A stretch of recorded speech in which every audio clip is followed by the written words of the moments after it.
It didn't start with a bang. It started with silence. Cargo ships began disappearing from schedules, not due to storms, not due to strikes, but due to something far more deliberate: politics. One by one, vessels that once crossed the Pacific bearing America's lifeblood, like electronics, clothing, car parts, and consumer goods, vanished from global manifests. No dramatic headlines, no emergency alerts, just a creeping absence. By the time the White House noticed, the damage had already tunneled deep. What began as a bold tariff decision had triggered a chain reaction, resulting in blank sailings, canceled contracts, and an invisible blockade forming at sea. So what really happened? And where is all that leading? In this video, let's find out. The story of American economic decline started with tariffs, more precisely, with tariffs on China. President Donald Trump's decision to impose a sweeping 145% tariff on Chinese imports was meant to pressure Beijing, but instead, it blew up American seaports first. This 145% mistake, as many now refer to it, set off an unexpected domino effect that went from international trade policy to empty docks, idle cranes, and lifeless shelves across America. When the tariff was announced, the idea was simple: make Chinese goods too expensive to sell in the US, weaken China's export engine, and compel them to renegotiate trade deals. But economics doesn't operate on ideology. Within weeks, Bloomberg reported a staggering 40% drop in cargo vessel traffic from China to the US. Major retailers like Walmart, Target, and Home Depot all sounded the alarm. Orders for clogs, smartphones, and appliances were either delayed or canceled. Their message to the White House was chilling: we won't have the inventory for our peak seasons. In a normal trade war, such warnings might provoke a pause or negotiation. But not this time. Washington didn't flinch. Beijing didn't speak. Instead, 7 of China's largest ports simply deleted US-bound routes from their manifests. There was no televised announcement, no panel of experts, no press conference. It was done in silence. Ships that were once chartered to sail with American-bound cargo vanished from tracking systems. Booking platforms closed their US lanes. It wasn't about import taxes anymore. This was a calculated, silent, and deliberate logistical strike. No explosions, just empty harbors.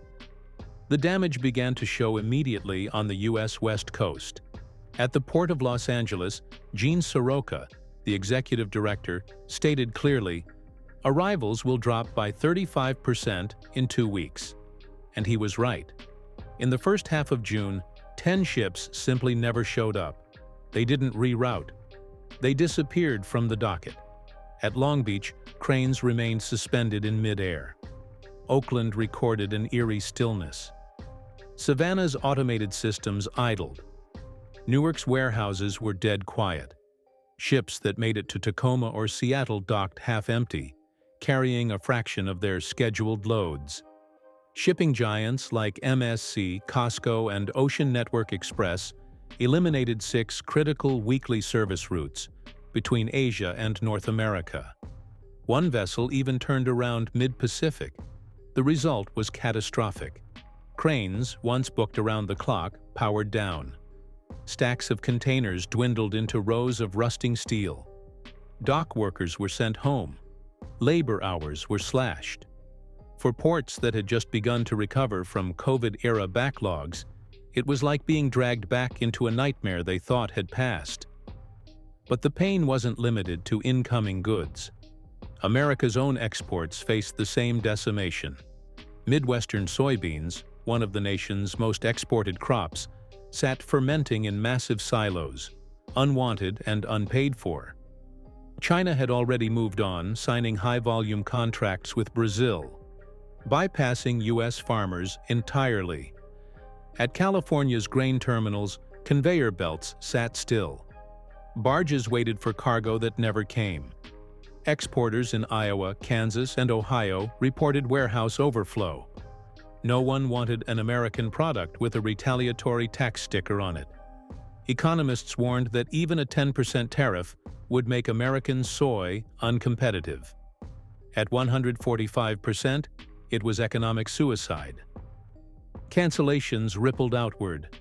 Machinery orders were frozen. Steel shipments returned to sender. Contracts for chemicals and intermediate goods were abandoned. Trucking companies that relied on cross-country shipments began pulling rigs from the road. Dispatch software companies noted an unprecedented drop in demand. Companies that rented shipping containers raised the alarm, as inventory sat untouched for weeks, rivaling the dead days of early 2020. Farmers, manufacturers, exporters all saw their supply chains choke not from lack of demand, but from geopolitical red tape.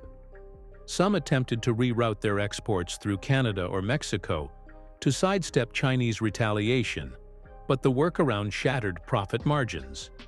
There was no contingency plan for a scenario where policy sabotage and logistical gridlock happened at the same time. It wasn't a temporary disruption, it was industrial strangulation.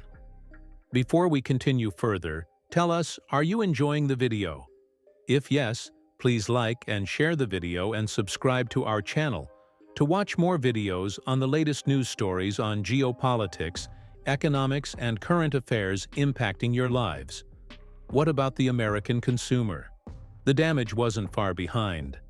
Back-to-school shopping, a staple of August sales, was already in trouble. The holiday season, still months away, started flashing red alerts across supply chain dashboards. Analysts at Flexport made it plain. 77% of toys in the US are made in China. No boats, no toys. No toys, no sales. And the Toy Association's internal numbers backed it up, as 4 out of 5 medium-sized toy companies had already canceled their Christmas orders. Nearly half said they wouldn't survive another quarter of these trade conditions. Big box stores scrambled to salvage what they could. Walmart projected empty aisles. Toy shops with tight budgets and seasonal dependency watched their year collapse early. Manufacturing job cuts began quietly, upstream from store shelves. Then came Apollo Global Management's industry-wide projection. Early June would see the last movement of stocked containers. By mid-June, trucking companies would begin reducing routes. Early July would trigger mass layoffs across retail chains. By August, a consumer recession would begin, this time not because people couldn't afford to buy, but because there was simply nothing to buy. However, the collapse was bigger than the shelves. It reached into revolving credit lines, investment strategies, and consumer confidence. Business leaders surveyed by PricewaterhouseCoopers said over 60% of them expected a recession within half a year. The unemployment figures began to tick up. And unlike past slowdowns driven by macroeconomic swings or Wall Street panic, this one was rooted in logistics. No spreadsheets, no earnings call. Just ships that didn't sail. The nature of the trade retaliation evolved too. It wasn't tit for tat anymore. China adopted a new strategy: bureaucratic strangulation. Customs inspections turned deliberately slow. New document requirements were introduced with no grace period. Ports in Southeast Asia began deprioritizing US-bound cargo. In Europe, shipping transfers to American vessels were quietly delayed. And as these subtle blockades formed abroad, US ports began scaling back operations at home. Labor shifts were cut. Freight terminals consolidated. Executives at FedEx and UPS slashed budgets for their freight arms. Amazon's own private shipping division reduced expansion plans. Truckers parked their rigs. Warehouses deactivated second shifts. Earlier, empty store shelves used to mean panic buying. Not anymore. These shelves weren't stripped by consumers. They were never stocked in the first place. And there was no pandemic, no cyber attack, no foreign invasion. Just a policy decision, one line of economic nationalism turned into a logistics death spiral. Now, middle-class families are already feeling it. Washer repairs now take months because parts are unavailable. Tech stores mark up prices every week. Auto shops warn customers to bring their own parts if they can find them. Travel plans are being canceled. Home improvements postponed. Consumer quotes now come in threes. With tariffs, without tariffs, and with shipment cancellation surcharges. Even for those willing to wait, patience isn't enough. Businesses forced to stockpile pay storage fees. Manufacturers facing contract gaps cut staff. Hiring freezes spread across logistics, retail, and shipping. Retailers begin writing memos about pricing instability and inventory uncertainty instead of promotional plans. What's most terrifying isn't that this happened, it's that it was designed. A political decision, with no foreign enemy involved, has brought one of the world's most powerful trading ecosystems to its knees. The White House didn't act blindly, it acted stubbornly. And now America is facing a structural collapse rooted in supply chain paralysis. And there is no clear timeline for recovery. Cranes don't reawaken on slogans. Ports don't regain traffic by tweeting. To reverse this, diplomacy must be reintroduced, trust reestablished, and logistics restored, none of which happens overnight. Meanwhile, countries that once relied on the U.S. have moved on. China's trade lanes run deeper into Southeast Asia. Brazil now handles soy.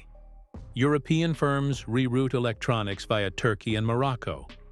America's centrality in global trade, once taken for granted, is now up for auction. So, as container ships idle and port workers file unemployment claims, a harsher truth emerges. The damage may not just be temporary. Global manufacturers are building new logistics plans. Entire industries are recalibrating.